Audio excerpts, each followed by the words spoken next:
Number 1. The Xiongnu Empire. The Xiongnu Empire occupied an area of 3.47 million square miles at its peak, dominating a great part of Central Asia, which extended from western Manchuria to the Pamirs and covered much of present Siberia and Mongolia for 500 years. The empire was founded in the early 3rd century BC by a tribal leader called Modu Chanyu, and it was in existence until the late 1st century AD. The Xionghu's were nomads, but despite that, they were still a threat to the small kingdoms of northern China because they had fierce warriors who stumbled on any land they invaded. It's believed that the Great Wall of China was erected due to their constant invasion. However, that didn't stop their conquest. As years passed, some Chinese rulers, especially those in the early Han Dynasty, tried to control their raids by marrying their leaders to Chinese princesses. But it only reduced the raids. Things took a turn when the Han Dynasty Emperor Wu Di, who reigned from 140 to 86 BCE, initiated a fiercely aggressive policy against the nomads. He sent expeditions into central China to outflank them and formed alliances with their enemies. The effect of this move was the splitting of the Confederation into two, which eventually led to their complete downfall. Number 2. The Mongol Empire. The Mongol Empire was one of the largest empires in history, as it spanned across Eurasia for an estimated 9.27 million square miles. That is from the Pacific Ocean lying in the east to the Danube River and the shores of the Persian Gulf located in the west. This empire was founded by Genghis Khan in 1206 in the Mongol heartland in the steppe of Central Asia, and a few decades later, it spread its tentacles way across its borders.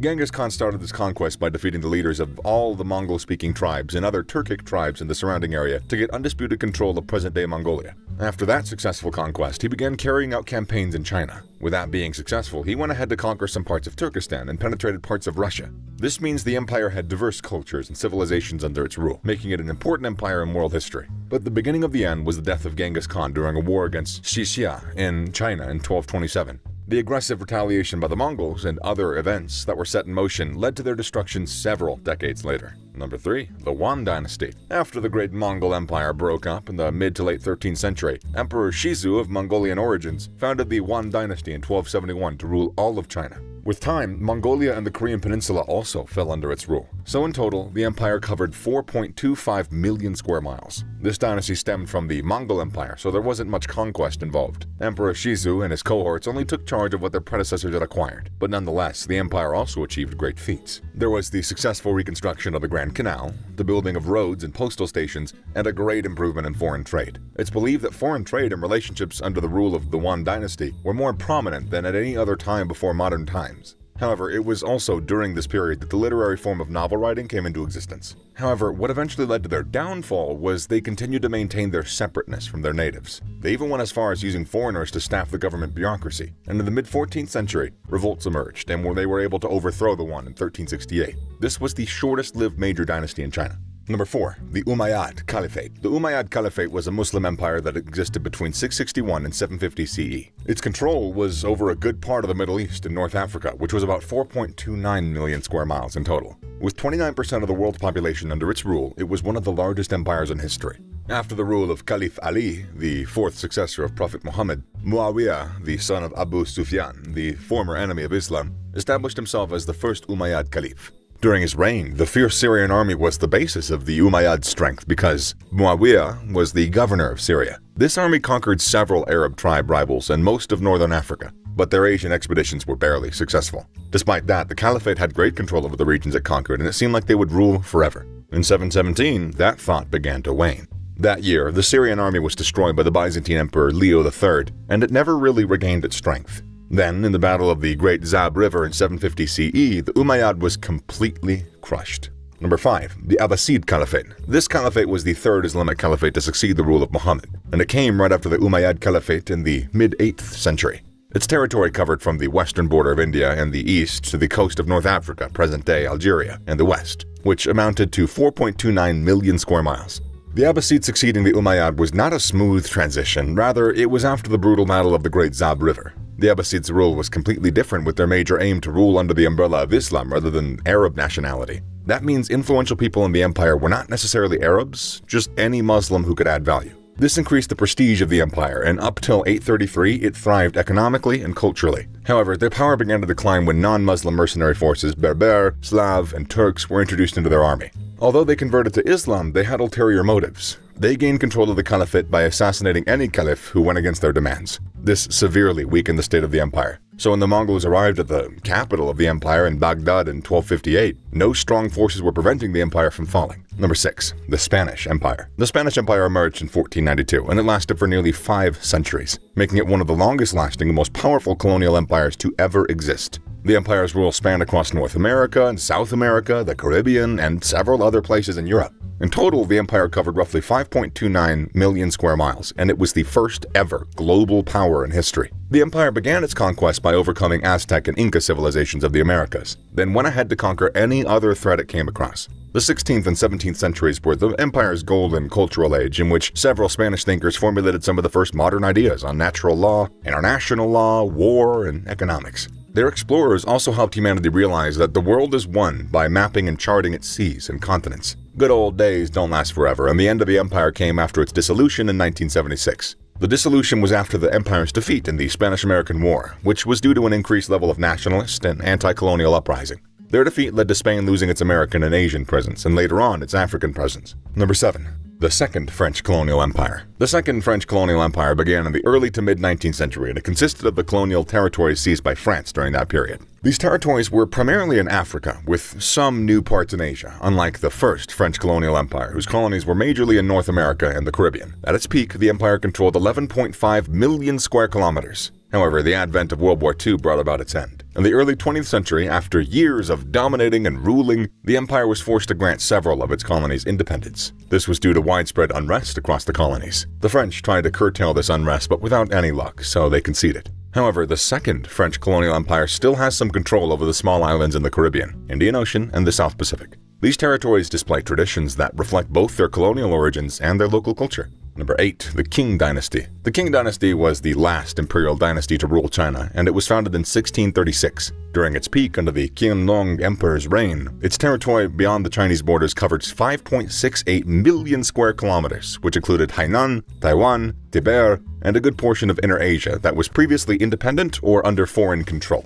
This amounted to the dynasty ruling over 450 million people, at least about, and this led to them being the most powerful imperial dynasties in history. The Qing dynasty came into existence when the Manchus established their role in Manchuria, or present-day northeast China. Then, in 1644, they captured China from the Ming dynasty when Ming officials beckoned on them to help fight against a rebel. However, their success in ruling over Chinese stemmed from the fact that they continued to employ Ming officials and adopted the Ming's form of government. The Qing dynasty thrived for 2.5 centuries, during which there was economic stability, increased agricultural output, and an expansion of cultural life. But this prosperity eventually led to its downfall. A lot of people trooped to the territories under the dynasty's rule, and increased population led to a decline in farmland or employment opportunities, which eventually led to poverty. This poverty soon laid the ground for anti-Qing revolts to gain power, at least enough to end dynastic rule in China forever.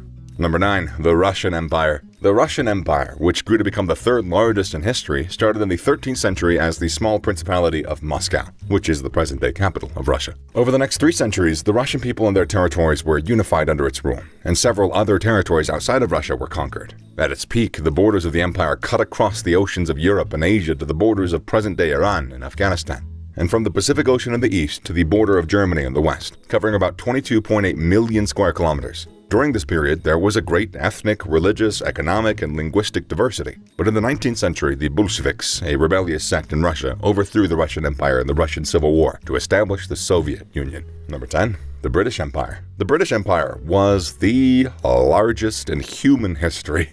It was a worldwide system consisting of dependencies, colonies, protectorates, and other territories that were under the rule of the Crown of Great Britain for about 3 centuries.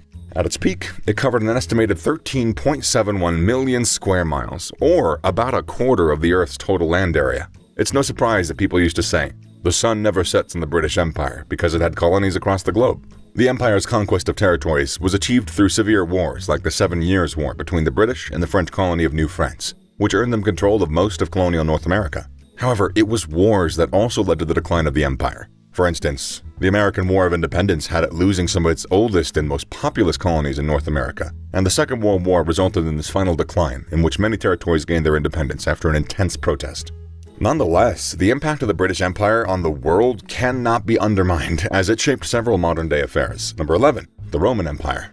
The Roman Empire was one of the greatest empires in ancient history, yet don't need me to tell you. It marked the period and territory under the rule of the Romans after Julius Caesar took sole power in 31 BC. It included territory in Europe, North Africa, and Western Asia, and it was controlled by emperors. Before the Roman Empire was founded, Rome was a republic with great power, as its rule expanded to most of the Mediterranean and beyond, but its power weakened due to civil wars and political conflicts. However, it all came to an end when Julius Caesar, the Octavian, conquered a rebellious Roman politician named Marcus Antonius and Cleopatra, a queen in Egypt, in the Battle of Actium in 31 BC.